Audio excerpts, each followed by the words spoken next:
बिस्मिल्लाहिर्रहमानिर्रहीम, अस्सलाम वालेकुम। आप देख रहे हैं news today with Tanzeela Mazhar. Program में आपको खुशामदीद कहते हैं। सोशल मीडिया पर हम बहुत गर्मा गर्म बहस देख रहे हैं। मुख्तलिफ़ मौज़ूआत जब ज़ेर बहस आते हैं तो एक तरह से माशरती रवैयों की अक्कासी भी होती है। हाल ही में मलाला यूसुफ़ज़ई जो पाकिस्तान की एक बहादुर बेटी हैं और नोबेल इनाम याफ्ता सबसे यंग अगर कहा जाए तो हैं, और उनके एक इंटरव्यू से कुछ रिमार्क्स उनके वालिद के अकॉर्डिंगली सियाको सबाक से हटकर पेश किए गए, जो रिमार्क्स शादी के हवाले से थे कि शादी के बारे में मलाला क्या सोचती हैं।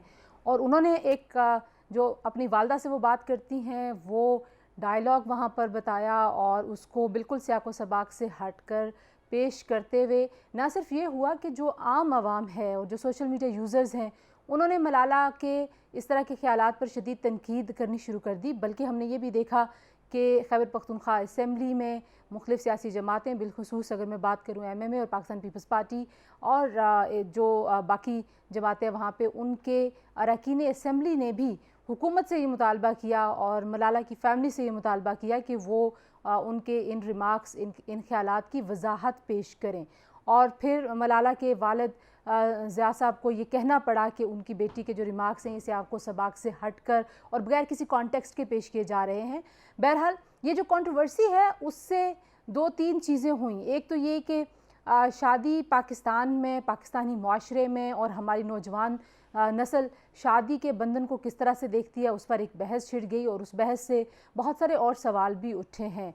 कुछ लोगों को लगा कि मलाला के ख्यालात की वजह से जो मजहबी सेंटिमेंट है वो हर्ट हुआ है, कुछ लोगों को लगा कि वो बहुत ज़्यादा मॉडर्न हो गई हैं, और कुछ लोगों को लगा कि शायद जो हमारी माशरती अक़दार हैं वो इस तरह के ख्यालात से उनको ठेस पहुँच सकती है। और ये हम पहली बार नहीं देख रहे। बदकिस्मती से जब भी इस तरह के ख्यालात का इजहार किया जाता है तो तरक्की पसंद और रोशन ख्याली के जो भी आप तसव्वुरात की बात करें, पाकिस्तानी माशरा हमेशा उनको रजिस्ट करता है। और फिर मलाला के हवाले से हमेशा से बहुत सारे मुतनाज़े बयानात सामने आते रहे हैं, और वो लोग जो मलाला से आज भी नफ़रत करते हैं उन्होंने फिर मलाला के ख़िलाफ़ एक भरपूर कैंपेन की। तो आज के प्रोग्राम में कुछ इस हवाले से बात करेंगे कि हम सोशल मीडिया पर जब इस तरह के मौज़ूआत की बात कर रहे हैं तो क्या ये एक ज़रिया बन सकता है कि माशरती रवैयों में किसी हद तक बदलाव लाया जाए। और ये जो हेट स्पीच है और जिस तरीके से हम नफ़रत और इश्ताल अंगेज़ी की बातें करना शुरू हो जाते हैं, और लोगों ने यहाँ तक कहा कि एक और गोली उनके सर में लगनी चाहिए खुदा न खास्ता, तो ये इस तरह की बातें क्या रिफ़्लेक्ट करती हैं हमारी पाकिस्तान की सोसाइटी के हवाले से, हमारे डिस्कोर्स के हवाले से। और प्रोग्राम के आखिर में हम कुछ बात करेंगे जो इस वक्त आज़ादी इज़हार राय के हवाले से मुख्तलिफ़ हम देख रहे हैं चीज़ें हो रही हैं। बिलखुसूस अगर हुकूमत की जानिब देखा जाए तो उन्होंने सहाफ़ियों के तहफ़्फ़ुज़ का एक बिल असम्बली में पेश किया है। ये कितना अहम होगा सहाफ़ियों को तहफ़्फ़ुज़ फ़राहम करने में, और हम क्यों नाकाम रहे हैं आज तक सहाफ़ियों को तहफ़्फ़ुज़ फ़राहम करने में।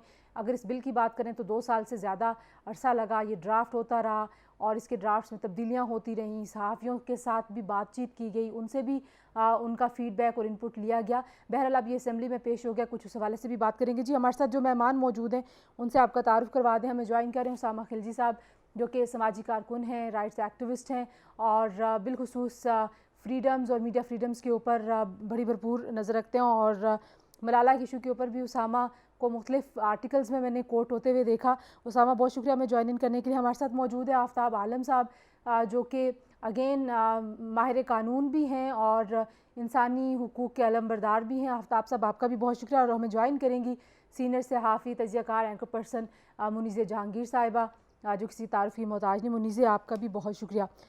गुफ्तगू का आगाज़ में आफ्ताब साहब आपसे करना चाहूँगी। अगर हम इस सारे सिनेरियो को देखें तो जो मलाला के ऊपर जो कंट्रोवर्सी स्टार्ट हुई, आपको क्या लगता है कि ये कितना आसान हो गया है कि सोशल मीडिया के ऊपर किसी कॉन्टेक्स्ट से हट के किसी की बात को पेश किया जाए और फिर उसके बाद उसकी तहकीक नहीं की जाती, बल्कि एक पूरी मुहिम चला दी जाती है, और वो मुहिम बहुत सारे लोगों का इमेज भी ख़राब कर देती है, उनकी ज़िंदगियों को ख़तरे में भी डाल देती है। तो किस तरह से आप देखते हैं, और बिलखुसूस मलाला के नाम के साथ जो हमारे मुआशरे के कुछ ख़ास तबके को बहुत ज़्यादा उन्हें हमेशा वो जज्बाती हो जाते हैं और गम व गुस्से का इजहार करते हैं, कुछ उस पर भी रोशनी डालें। बहुत शुक्रिया जी। मलाला के इशू के ऊपर गुफ्तगू सोशल मीडिया पे जिस अंदाज में पिछले चंद दिनों से चल रही है, ये बड़ी ही फिक्रंगेज सूरत हाल है। हेट स्पीच जो है, इसके बारे में गालिबन किसी दानिश्वर ने कहा था कि हेट स्पीच जो है वो बहुत खौफनाक चीज़ है, क्योंकि इसकी वजह से लोगों की ज़िंदगियां जा रही हैं, लोगों की जो सेफ्टी और सिक्योरिटी के इश्यूज जो हैं वो इमर्ज हो जाते हैं। और जिस अंदाज से एक मिलिशियस हेट स्पीच की कैंपेन मलाला जैसे जो आलमी शोहरत याफ्ता लोग होते हैं उनके खिलाफ, जब वो कोई इस तरह की कोई ऐसी बात उनके साथ मनसूब हो जाती है जो कि जिसका मफहूम या मतलब शायद कॉन्टेक्चुअलाइज किया जाए तो कुछ और निकलता है, वो ऐसे अंदाज में चलाई जाती है कि बस फिर उनके जो सूरत हाल होती है उनके लिए खासी गंभीर हो जाती है। सोशल मीडिया जहाँ हमें बहुत सी बातें कहने की इजाज़त देता है, जहाँ ये फ्रीडम ऑफ एक्सप्रेशन के हवाले से एक ऐसा प्लेटफॉर्म है कि जहाँ पे अभी तक सरकारी तौर पे कदगने लगाना मुमकिन अमली तौर पे नहीं है, वहाँ ही यहाँ इस सोशल मीडिया के ऊपर जो हेट स्पीच का एलिमेंट है वो खासा एक अफसोसनाक है। और जिस अंदाज में ट्रेंड्स बना के लोगों को टारगेट करके इस तरह के जो कैंपेन चलाई जाती हैं वो बड़ी अफसोसनाक हैं। मलाला के बारे में जब बात आती है तो उसके बारे में तो शुरू दिन से हमारे यहाँ एक पूरा जो है वो बयानिया तश्कील दे दिया गया है। पहले दिन से ही उनको गलत साबित करने की कोशिश की जाती रही है।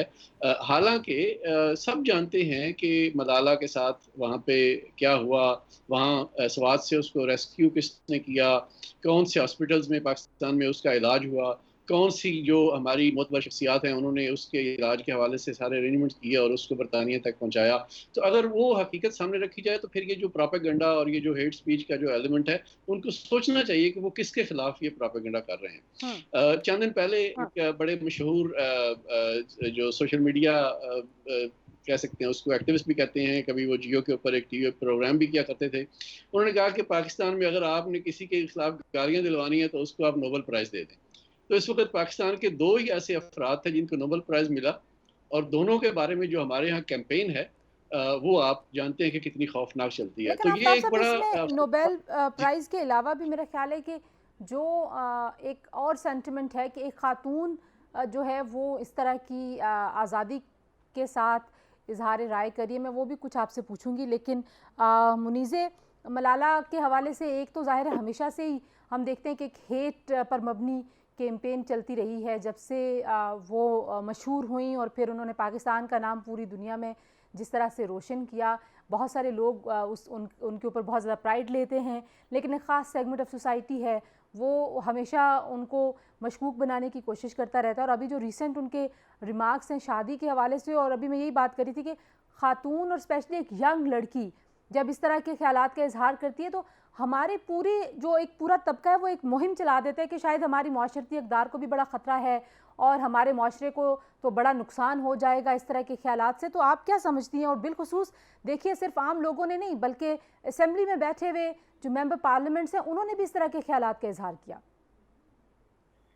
तंजीरा, मुझे आपकी आवाज़ बहुत कम आ रही है, मगर मैं जो आपके सवाल से बात समझी हूँ। देखिए, इस वक्त जो पाकिस्तान के सामने चैलेंजेस हैं वो बहुत बड़े हैं, और ख़ास तौर पे खैबर पख्तूनख्वा की असेंबली के लिए तो बहुत बड़े चैलेंजेस सामने आ रहे हैं। इनखला हो रहा है अफगानिस्तान की ट्रूप्स का अफगानिस्तान से। तो मैं तो समझी थी कि खैबर पख्तूनख्वा की जो असेंबली है उनका फोकस इन चीज़ों के ऊपर होगा कि जब इनखला होगा तो क्या अफगान मुहाजिरीन इस तरफ आएंगे, अगर आएंगे तो ऑलरेडी खैबर पख्तूनख्वा के जो हालात हैं, माशी हालात अच्छे नहीं हैं, मुल्क के माशी हालात अच्छे नहीं हैं, क्या वो उनको जज़ब कर पाएंगे, नहीं जज़ब कर पाएंगे। जो वहाँ पे एक खाना जंगी जी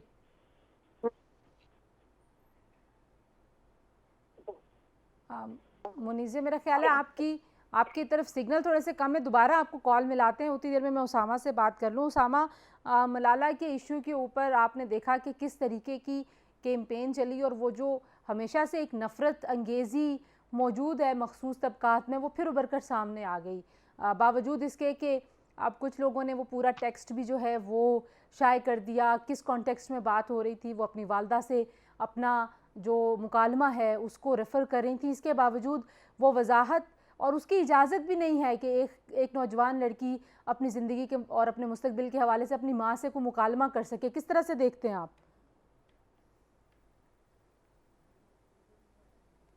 जी उसामा, कैन यू हेयर मी?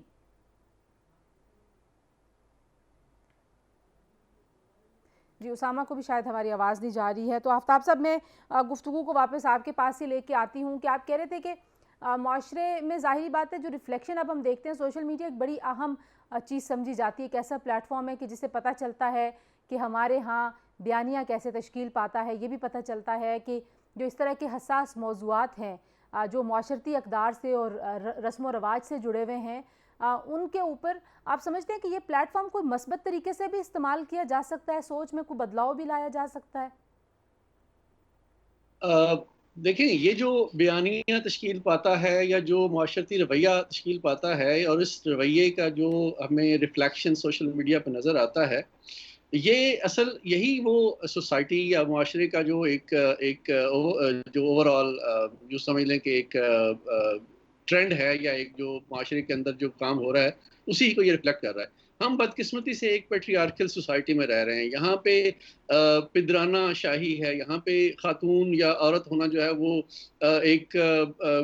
कई हवालों से शायद गाली भी समझा जाता है। और बड़ी बदकिस्मती ये है कि अभी तक हम जो ख़वातीन के हकूक़ के हवाले से जब बात करते हैं तो हमें लगता है कि जैसे हम कोई यूटोपियन बात कर रहे हैं। और यहाँ पे अभी भी जो माशरा है वो औरत को बराबरी का हक देने को बिल्कुल तैयार नहीं है। और यही रिफ्लेक्शन हमें सोशल मीडिया पे भी नज़र आती है।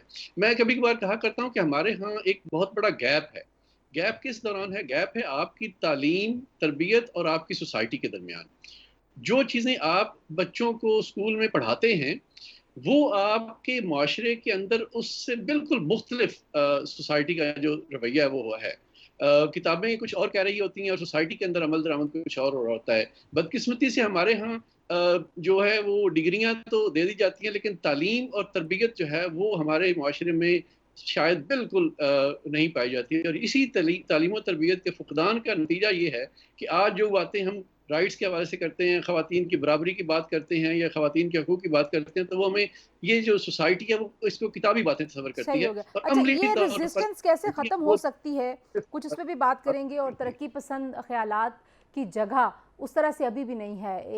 एक तो तब्दीली तो आ रही है, ये नहीं कहना चाहिए कि माशरा रिग्रेस कर रहा है, पीछे की तरफ जा रहा है। प्रोग्रेस तो है, लेकिन उसकी रफ्तार बड़ी सुस्त है। और फिर जो चैलेंज है एक के नफ़रत बहुत ज़्यादा है, फिर तशद्दुद पर मबनी बयानिया भी बड़ा मशहूर हो जाता है, उसको बहुत ज़्यादा स्पेस मिल जाती है सोशल मीडिया के प्लेटफॉर्म्स पर भी। कुछ उस पर मज़ीद बात करेंगे जी। ब्रेक के बाद कोशिश करेंगे मुनीज़ा और उसामा के साथ जो हमारे टेक्निकल इशूज़ हैं वो भी रिजॉल्व हो जाए। हमारे साथ रहिए।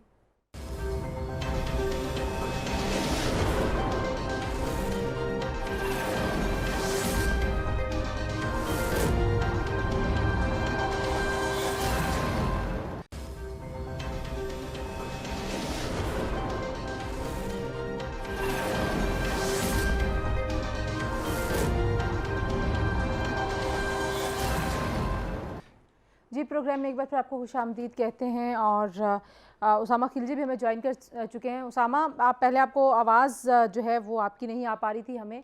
बहरहाल अब हम स्काइप से फ़ोन पे स्विच कर चुके हैं। उसामा, हम बात करें, आफ्ताब साहब ने बड़ी डिटेल में बताया कि बहुत सारी रीज़न्स हैं हमारी सोसाइटी में जो मलाला के ख़िलाफ़ हम कैंपेन देख रहे हैं। उसमें एक बहुत बड़ा एलिमेंट ये है कि एक इतनी नए ख़यालात का इजहार करने वाली यंग लड़की शायद हमारे माशरे को कभी भी नहीं पसंद आती। और मलाला के साथ तो बिलखुसूस आप देख रहे हैं कि इतना अरसा हो गया उन पर हमला हुए, लेकिन आज भी लोग उस पूरी एपिसोड को, उनके साथ जो बीती, उनकी ज़िंदगी के ऊपर जो उसका इम्पैक्ट आया, उस सारी चीज़ को मशकूक बनाते हैं। आप किस तरीके से देखते हैं, क्यों कॉन्टेक्स्ट से हट के इस तरह की बातों को सोशल मीडिया पे पेश किया गया और फिर किस तरीके से उनके ख़िलाफ़ कैंपेन चली, यहाँ तक कि एक सूबाई असम्बली तक ये बात चली गई और फिर जो मेंबर्स हैं पार्लियामेंट के वो भी वजाहतें और जस्टिफिकेशंस मांग रहे हैं? जी बिल्कुल, इसमें दो मसले हैं। पहले तो यही हमारे फिदरशाही का निज़ाम है जिसमें ख़वातीन और ख़ासकर नौजवान लड़कियों की जो बातें हैं, ख़ासकर उनका जो ओपिनियन है और उनकी जो राय है उसको जो है सुनने के लिए कोई तैयार नहीं होता। अगर शादी के ऊपर कमेंट्स आप देखें शेख रशीद साहब के, तो उनकी भी शादी नहीं हुई, वो शादी के बारे में क्या कुछ कहते हैं वो सबको पता है, लेकिन उनके खिलाफ हमने कभी हैशटैग या कोई ट्रेंड नहीं देखा। तो वो खवातीन के, और ये तो मलाला का एक बहुत मासूम सा एक सवाल था जो उन्होंने अपनी अम्मी के साथ जो गुफ्तगू हुई उसके बारे में हमारे साथ शेयर किया। तो कोई ये मतलब तो नहीं कि वो फॉलो करेंगी, लेकिन उस बात से जो है इतना ज्यादा वो बना दिया है। तो अभी आते हैं हम दूसरी बात पे कि किस वजह से मलाला के खिलाफ इतना ज्यादा वो कैंपेन होता है। और पहले जिस तरह आफ्ताब साहब ने कहा, पहले दिन से ही ये नफरत अंगेजी हम देखते आ रहे हैं। तो इसमें यही है कि मलाला ने आवाज उठाई इंतहा पसंदी के खिलाफ, तालिबान के खिलाफ और उनकी आइडियोलॉजी के खिलाफ। लेकिन आज हम देख रहे हैं कि पाकिस्तान में जो इंतहा पसंदी के खिलाफ आवाजें हैं उनको दबाया ही जाता है। आप देखते हैं अगर हमारे पुराने एक्स फाटा के रीजन में आप देखते हैं जो CLP के साथ क्या हुआ, और आप देखते हैं जनरली आपका जो नैरेटिव है वो यही है कि इंतहा पसंदी के खिलाफ अगर कोई आवाज उठाता है तो उनको पहले दिन से ही खामोश किया जाता है। और अभी हम अफगानिस्तान में जैसे मुनीज़ा ने भी बात की सिचुएशन को देख रहे हैं, तो उसी रुख में देख रहे हैं कि हमें चुप किया जा रहा है उन आवाज़ों को जो बात करते हैं कि इंतहा पसंदी और टेररिज्म और मिलिटेंसी जो है वो ज़्यादा हो गई है। तो क्योंकि मलाला की आवाज़ उसके खिलाफ उठी, क्योंकि जो है वो तालीम के हक में घुसी, तो वो जो माशरा है और वो जो तबका है जो इन बातों पे नहीं गुफ्तगू करना चाहता, वो मलाला की आवाज़ बंद करने की कोशिश करता है। हमने ये देखा है एहसानुल्लाह अहसन ने भी यही किया, उन्होंने फिर वो मुल्क बदर हो गए, उनके खिलाफ किसी ने आवाज़ नहीं उठाई, लेकिन इसके खिलाफ कैंपेन धड़ाधड़ चालू है। सही। अच्छा, मैं ज़रा मुनीज़ा आप अफ़गानिस्तान की सूरत हाल के हवाले से खैबर पख्तूनख्वा असम्बली में कुछ सोच रही थी कि शायद वो उसको टेकअप करेंगे, लेकिन वहाँ पे तो मामला कुछ हो रहा है। आप अपनी बात मुकम्मल कर लें, फिर मैं आपसे एक सवाल भी पूछूं। जी, मैं सिर्फ मलाला के हवाले से ये कुछ कहना चाहती थी कि देखिए इस वक्त फोकस जो होना चाहिए वो ज़्यादा जो इम्पोर्टेंट चैलेंजिंग इश्यूज हमारे सामने हैं उनके ऊपर होना चाहिए, बजाय कि एक 23 साल की लड़की ने जिसने नोबेल पीस प्राइज जीता है उसके अपने पर्सनल व्यूज क्या हैं और क्या नहीं है। ज़रूर वो एक आइकॉन है, इसमें कोई शक की बात नहीं, मगर तंजीला आप भी जानती हैं कि जब लड़कियां जवान होती हैं तो वो इस किस्म की बात कर देती हैं कि जी हम शादी नहीं करना चाहते, हम अपने माँ बाप के पास रहना चाहते हैं। ये तो आम बात होती है और ये बच्चियों का एक तरीके से प्यार होता है अपने माँ बाप से।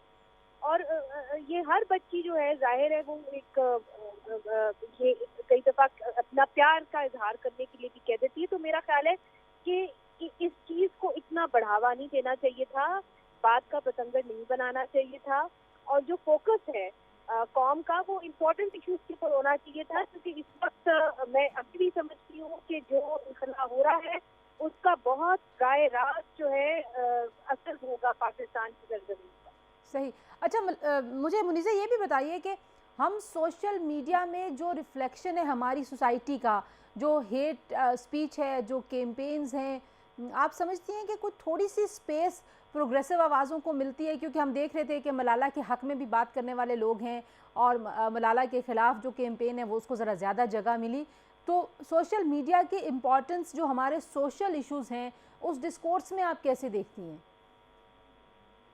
देखिए, सोशल मीडिया एक फोरम है जहाँ पे आप बिना झिझके और हर इंसान को एक आवाज़ मिल गई है, हर इंसान को एक माइक्रोफोन मिल गया है। इसीलिए जाहिर है कि एक डिवीजन भी सामने नजर आई है।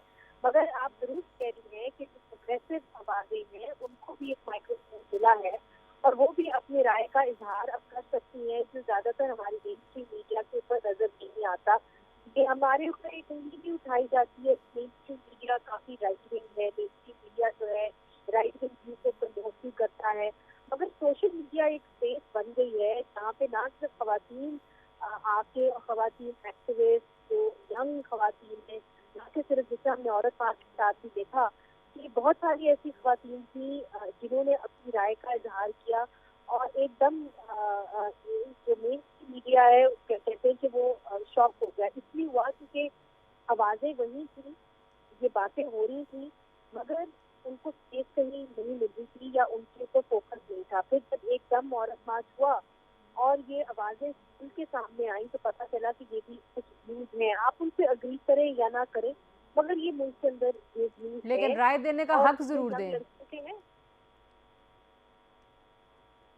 बिल्कुल ठीक है। मुनीस जी, आप कह रही हैं कि अच्छा, औरत मार्च की भी आपने मिसाल दी। आफ्ताब साहब, जो एक और मामला हम सोशल मीडिया पे देख, कुछ लोगों का ये ख्याल है कि पोलराइजेशन जो है, ज़ाहिर है वो तो एग्जिस्ट करती है, वो एक हकीकत है, लेकिन उसका इजहार या उसका पैमाना क्या सोशल मीडिया में जो डिवाइड है हमारे कंजर्वेटिव और हमारे प्रोग्रेसिव तबकात का, आपको नज़र आता है कि वो वहाँ पे हम उसको नाप सकते हैं कि अब कितना हमारे यहाँ ये गैप बढ़ गया है? क्यों लोग एक्सट्रीम पोजीशंस लेना शुरू हो गए हैं सोशल इश्यूज़ के ऊपर भी, ह्यूमन राइट्स के इश्यूज़ के ऊपर भी?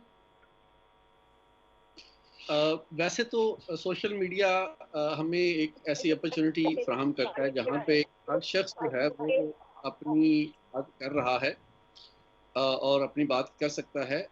लेकिन पिछले चंद सालों से सोशल मीडिया के हवाले से जो चीज़ हमें नज़र आ रही है वो ये है कि कम से कम हमारे इस रीजन में और फिर पाकिस्तान के अंदर हम ये देखते हैं कि कुछ ग्रुप्स या जो पेड ग्रुप्स कह लें या नॉन पेड ग्रुप्स कह लें, या कुछ ऐसे ट्रोल्स की आर्मीज़ जो हैं वो सामने आ जाती हैं या आ गई हैं, जिन्होंने इस अदरवाइज़ एक अच्छी अपॉर्चुनिटी को भी कैप्चर करने की कोशिश की है, और बहुत हद तक वो इसमें हमें कामयाबी नज़र आते हैं। जो जेन्युइन ह्यूमन राइट्स के वर्कर्स हैं, ह्यूमन राइट्स एक्टिविस्ट हैं, जो चैम्पियंस हैं, या जो जेन्युइनली फ्रीडम ऑफ एक्सप्रेशन की बात करने वाले लोग हैं, उनकी बात को सामने आने से पहले ही ये ट्रोल्स की आर्मीज जो हैं वो एक ऐसी वो बमबारी शुरू करते हैं कि जिससे वो असल आवाज़ें जो हैं वो दब जाती हैं। तो ये बदकिस्मती है कि हमारे यहाँ इस इतने अच्छे प्लेटफॉर्म को जो के शहरियों को अपनी आज़ादी से अपने इजहार राय का हक दे रही है, उसको भी हमारे यहाँ ये जो ग्रुप्स हैं या जो वफाद परस्त तबकात हैं या जो कुछ ट्रॉल्स हैं वो अपने मकसद के लिए अच्छी बातों को भी दबा रहे हैं। और बदकिस्मती दूसरी पहले जैसे मैंने अर्ज़ किया कि हमारे यहाँ तालीम तरबियत का तो चूँकि फ़ुक़दान है, तो यहाँ पे जब तालीम और तरबियत का फ़ुक़दान होगा तो जो आपको पढ़ाया जाएगा वही लकीर आप पीटते रहेंगे। ठीक तो है, यहाँ पे सोशल लकीर के डिस्कोर्स पे कैसे इम्पैक्ट जो वही है, वही फ़कीरियत जो है वो हमें सोशल मीडिया पे नज़र आती है, और अंधाधुंध तकलीद जो है वो हमें यहाँ नज़र आती है, जिससे यहाँ पे हमें हेट स्पीच और एक जो कंजर्वेटिव अप्रोच है वो ज़्यादा नज़र आता है। ठीक है उसामा, किस तरीके से सोशल इश्यूज़ का डिस्कोर्स आप देखते हैं कि सोशल मीडिया उसमें कैसे कंट्रीब्यूट कर रहा है? बिकॉज़ मेरे लिए जो इसकी पॉजिटिव साइड है वो ये है कि वो आवाज़ें जिनको प्लेटफॉर्म नहीं मिलता था, वो आम लोग जो एक्टिविस्ट तो नहीं हैं लेकिन वो आम शहरी हैं और वो अपनी बुनियादी आज़ादियों और हुकूक से आगाह हैं, तो वो बाशऊर आवाज़ें भी उभर कर सामने आई हैं। उसकी एक डाउन साइड है सोशल मीडिया की, लेकिन मैं उसका एक पॉजिटिव जो साइड है उसको भी हमेशा बड़ी खुश होकर देखती हूँ। आपको इम्पैक्ट क्या लगता है हमारे सोशल डिस्कोर्स पे?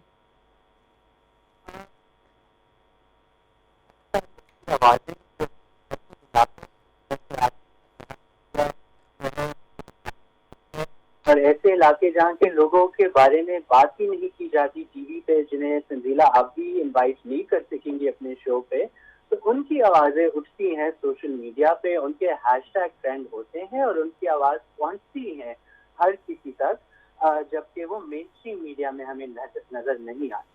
और जिस तरह आफ्ताब साहब ने कहा कि इस तरह फिर कैंपेनें भी हम बहुत ज़्यादा देखते हैं, डिस इन्फॉर्मेशन कैंपेन्स होती हैं, लोगों की जो है किरदार खुशी की जाती है और प्रोपेगेंडा भी बहुत ज़्यादा चलाया जाता है। तो ये रियासती इदारों के हक में ज़्यादा प्रोपेगेंडा हम बहुत ज़्यादा देखते हैं और इस किस्म के ट्रेंड जो है फिर बहुत ज़्यादा हमें नज़र आते हैं। लेकिन ऑन द अदर हैंड हम ये भी देखते हैं कि बहुत सारे ख़वातीन या माइनॉरिटीज़ और दीगर जो तबके हैं उनकी आवाज़ें उठती हैं। लेकिन इसमें ये भी बात है कि इंसाइटमेंट टू वायलेंस का एक जो एंगल है वो बहुत ज़्यादा है।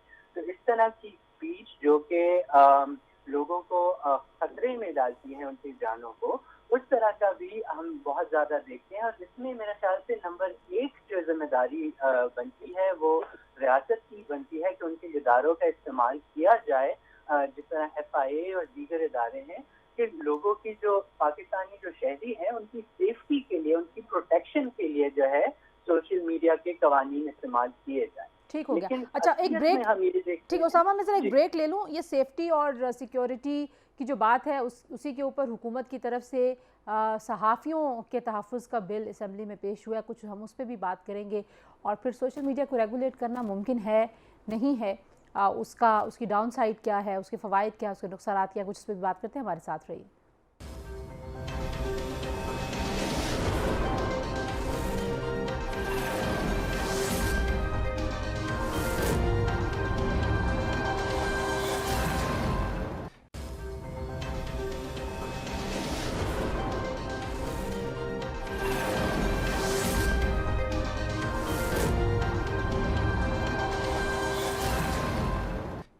जी, प्रोग्राम में एक बार फिर आपको खुशामदीद कहते हैं और अब हम बात करेंगे सहाफ़ियों के तहफ़्फ़ुज़ का बिल। और इस बिल के ऊपर बहुत अरसा काम होता रहा है और पहले भी कुछ इसके मसवदे सामने आए, फिर उनमें कुछ तरमीम की गई।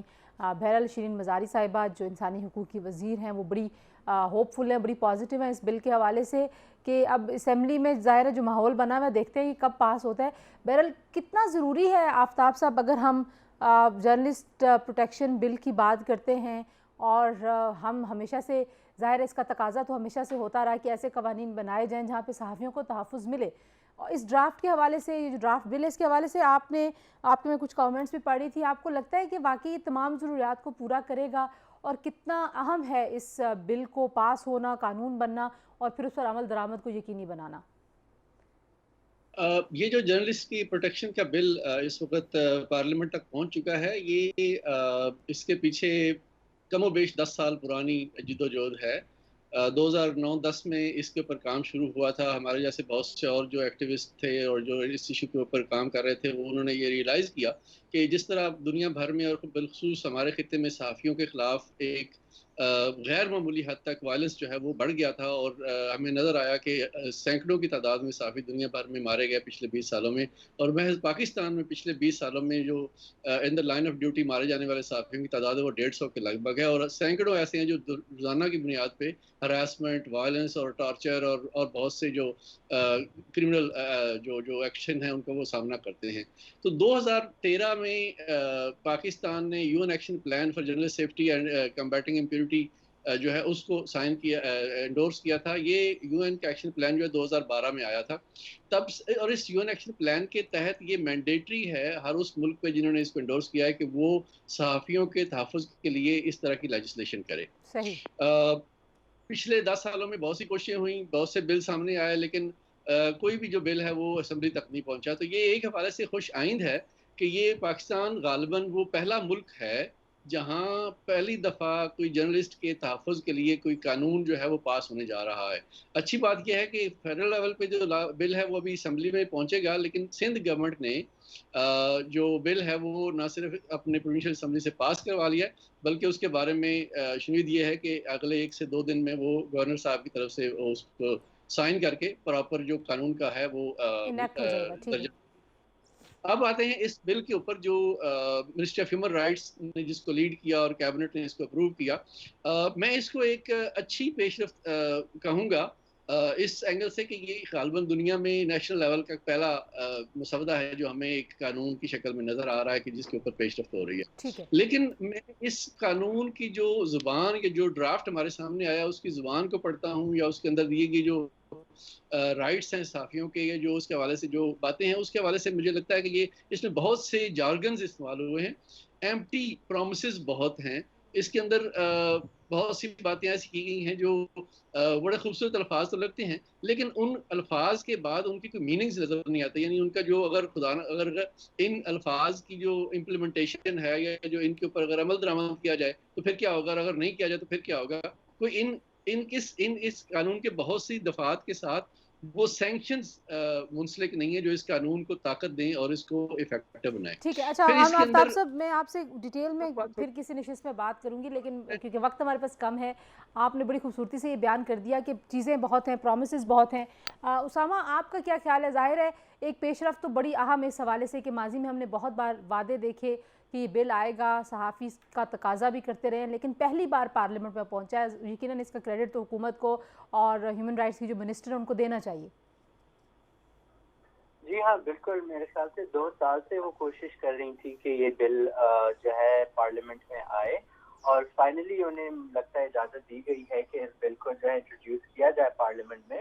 लेकिन अफ़सोस की ये बात है कि उसी वक़्त में जो है, बल्कि उसके 2 दिन बाद हमने देखा कि Pakistan media development ordinance authority की ऑर्डिनेंस भी आ गई, जिसमें एक तरफ जो जर्नलिस्ट को प्रोटेक्ट करने की कोशिश की जा रही है, दूसरी जानब इस जो ऑर्डिनेंस है उसको इंट्रोड्यूस किया गया, जिसमें मीडिया पे और ज्यादा कदगने लगाने की कोशिश की जा रही है, और उसमें फाइन भी है, जेल भी है जर्नलिस्ट पे, लाइसेंस भी है, एनओसी भी है, उसमें डिजिटल मीडिया को भी इंक्लूड कर दिया एक ही अथॉरिटी में, उसमें अखबारात को भी गवर्नमेंट रेगुलेटर के उसमें डाल दिया है। तो मेरे ख्याल से इसमें हमें पता चलता है कि रियासत की तरफ से क्या कोशिशें की जा रही हैं कि एक तरफ आप देखते हैं कि प्रोटेक्शन का बिल आ रहा है जो पार्लियामेंट में आ रहा है, जिसपे डिबेट होगा, दूसरी तरफ आप एक बहुत ड्रैकोनियन जो ऑर्डिनेंस है उसको देखते हैं, वो पार्लियामेंट में भी नहीं इंट्रोड्यूस किया जा रहा, उसको एज एन ऑर्डिनेंस जो है इंट्रोड्यूस किया जा रहा है। तो मेरे ख्याल से जो प्रोटेक्शन का बिल है उस पर जो है पार्लियामेंट में ज्यादा डिबेट हो, ज्यादा इंक्लूसिव प्रोसेस हो, स्टेक होल्डर्स की बातें सुनी जाए और फिर उसको जो है आगे ले जाया जाए, और इसी प्रोसेस से जो है आगे भी सारे कानून बनने चाहिए। सिर्फ एक ही बंद कमरे में कानून को बना के आप इंट्रोड्यूस कर दें और ऑर्डिनेंस की तरह तौर पर पास कर लें, तो एक जमहूरी मुल्क को ये नहीं सूट करता। जो हमारा आर्टिकल 19 है वो प्रेस फ्रीडम की गारंटी देता है, इज़हार राय की गारंटी देता है, और मेरे ख्याल से उसे मद्देनजर रखते हुए जो है हमें पुश करना चाहिए कि जो जमहूरी हकूक हैं उन पे कदगने लगाना जो है बिल्कुल नामुनासिब। ठीक है। अच्छा उसामा, क्योंकि अभी तो जो ऑर्डिनेंस का ड्राफ्ट सामने आया था, वज़ीर इत्तलात चौधरी फवाद साहब ने कहा कि ये वो ड्राफ्ट नहीं है जिसके ऊपर वो काम कर रहे हैं, और ये वो ऑर्डिनेंस नहीं है, और उनका कॉन्सेप्ट पेपर तो बहुत ब्रीफ सा है और उसमें बहुत सारी फैसिलिटेशन और प्रोटेक्शन है, और उन्होंने ये भी कहा कि वो जो ड्राफ्ट है, जो ओरिजिनल ड्राफ्ट है, वो बहुत जल्दी वो शेयर भी करेंगे। तो मेरा ख्याल है कि वी शुड वेट कि वो उस ऑर्डिनेंस में क्या आता है सामने।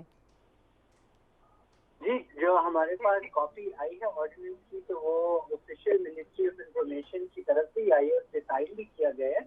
बहरहाल ये टैक्टिक्स होती है ये पानी को चेक करने की, कि देखने के लिए कि वाटर टेस्ट जिसको कहते हैं, तो उसमें आप ये मेरे ख्याल से इंट्रोड्यूस लीक करते हैं, देखते हैं क्या रिएक्शन है, फिर बैक ट्रैक करके एक और ड्राफ्ट आ जाता है। ठीक हो गया। सोशल मीडिया रूल्स में भी हम ये देखते और इधर भी हम यही देखते हैं। चलें, सोशल मीडिया रूल्स के ऊपर भी नज़रसानी हो रही है, एंड आई होप कि जो ऑर्डिनेंस के ऊपर लैश बैक आया है और जो क्रिटिसिज्म है उसको भी हुकूमत जो है वो फराख दिली के साथ कंसिडर करेगी। जी, आज के प्रोग्राम से इतना ही। आफ्ताब आलम साहब, मुनीज़ जहांगीर साहिबा और उसामा खिलजी, आप तीनों का बहुत शुक्रिया। बात हमने की आज कुछ सोशल मीडिया के ऊपर ट्रेंड्स, मलाला के ख़िलाफ़ कैंपेन और सहाफ़ियों के तहफ़्फ़ुज़ के बिल के हवाले से। आज के लिए इतना, अपना बहुत सारा ख्याल रखिए। अल्लाह हाफ़िज़।